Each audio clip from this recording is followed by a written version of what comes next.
तो students question number two क्या कहता है उसको भी सुने। Formulate the following problem as a pair of equation and hence find their solution. हमें क्या करना है, इस पेयर ऑफ इक्वेशन को बनाना है। तो हम भी इसमें पूरा सॉल्व नहीं करेंगे, केवल आपके लिए सुविधा के लिए इक्वेशन को हम फॉर्म करके आपको दे देंगे, ठीक है। और फिर आपका जो है सॉल्यूशन होमवर्क हो जाएगा। तो पहला क्वेश्चन है, Ritu can row downstream 20 kilometer in 2 hours and upstream 4 kilometer in 2 hours. Find her speed of the rowing in still water and the speed of the current. तो यहां पर लिखेंगे let the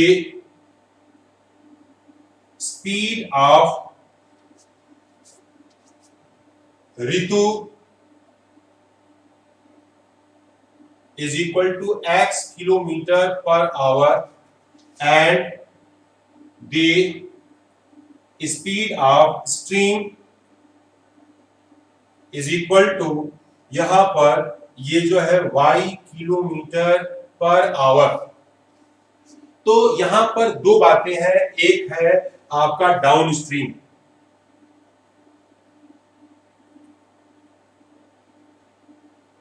और उसके बाद दूसरा है अप स्ट्रीम। अब डाउन स्ट्रीम क्या होता है और अप स्ट्रीम क्या होता है, इसको थोड़ा समझने की जरूरत है।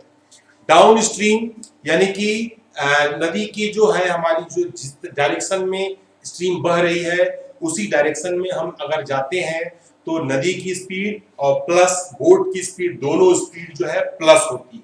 यानी डाउन स्ट्रीम में हमारी स्पीड जो है प्लस होती है x plus y kilometre per hour, और अप स्ट्रीम में आपकी बोट की स्पीड में से स्ट्रीम की स्पीड को हम माइनस करते हैं किलोमीटर पर। अब दोनों स्पीड जो है हमारी क्या हो गई, सब्ट्रैक्ट हो गई, माइनस हो गई, हमें पता चल गई। अब इसके बाद क्वेश्चन कहा जा रहा है कि 20 किलोमीटर यहां पर लिया गया है 2 आवर। तो हम जानते हैं कि यहां पर 20 kilometre in 2 hour up stream and 4 kilometre 2 hour for in the speed. तो अब हमें क्या करना है कि 20 किलोमीटर, अब जानते हैं time is equal to distance upon speed. So हमारे पास t1 is equal to distance, हमारा पहला डिस्टेंस कितना है 20 किलोमीटर, 20 अपॉन, अब जो है 20 डाउन स्ट्रीम में स्पीड हमारी हो गई x प्लस वाई, तो that is equal to time है 2 आवर। एंड तो यहां से हम इसको जब सॉल्व करेंगे तो हमारे पास ये हो गया 20 equal to 2x plus 2y। सो यहां पर x plus y is equal to 10, equation number first. Again अब इसके बाद जो है नेक्स्ट कहा जा रहा है इसमें कि अप स्ट्रीम में 4 किलोमीटर, यानी फिर से हमारे पास t2 is equal to 4 kilometre down upstream में x minus y is equal to in 2 hour, that is a 2। हम इसको सॉल्व करेंगे, 4x 2x minus 2y is equal to 4x minus y is equal to 2, equation number 2। और इस प्रकार से हम जो है फर्स्ट और सेकेंड इक्वेशन को आसानी से सॉल्व कर सकते हैं। पहला equation x plus y is equal to 10 और दूसरा equation x minus y is equal to 2। इन दोनों इक्वेशन से आप इजी वे में अपने क्वेश्चन के को आगे बढ़ा सकते हैं। सो इसके आगे का काम जो है बहुत सिंपल इक्वेशन है, इजीली आप सॉल्व कर सकते हैं। तो now students next question, question number इसका सेकेंड पार्ट।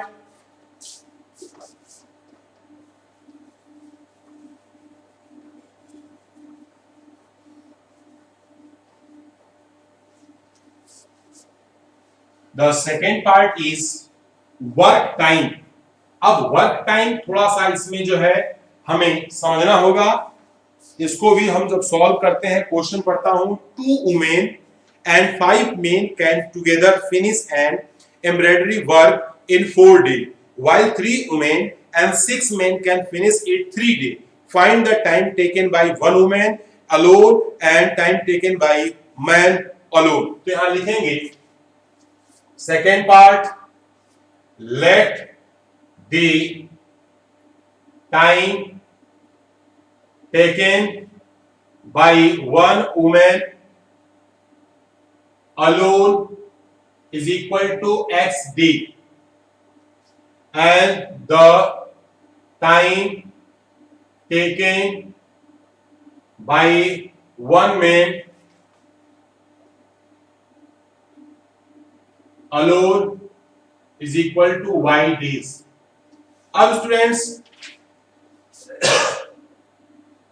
यहां पर बात की आती है कि जैसे वर्क टाइम की खास बात होती है, ये इनवर्सली प्रोपोर्शनल होते हैं। जैसे मान लीजिए कि मेंबर की संख्या अगर बढ़ जाती है तो वह टाइम जो है, जैसे हम यूनिटरी मेथड में देखते हैं कि अगर एक व्यक्ति जो है किसी वर्क को अगर हम वन डे में करता है तो क्या 3 व्यक्ति या 2 व्यक्ति होंगे, 2 पर्सन होंगे, तो उस वर्क को क्या हम 2 दिन में करेंगे? नहीं। Women's work is equal to 1 upon x, or in one day man's work is equal to 1 upon y। तो ये हमारे पास, अब हम अपने क्वेश्चन पे आते हैं।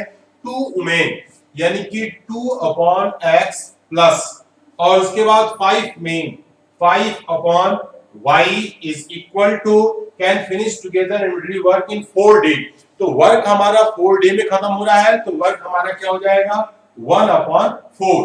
तो हम जो है इसमें भी हम काम क्या करते हैं, ये पहला कंडीशन है।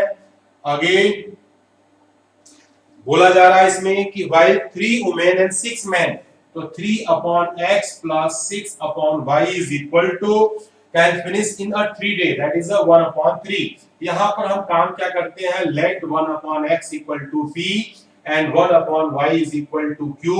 अब हमने हमारे पास इक्वेशन हो जाएगा 2p plus 5q is equal to 1 upon 4।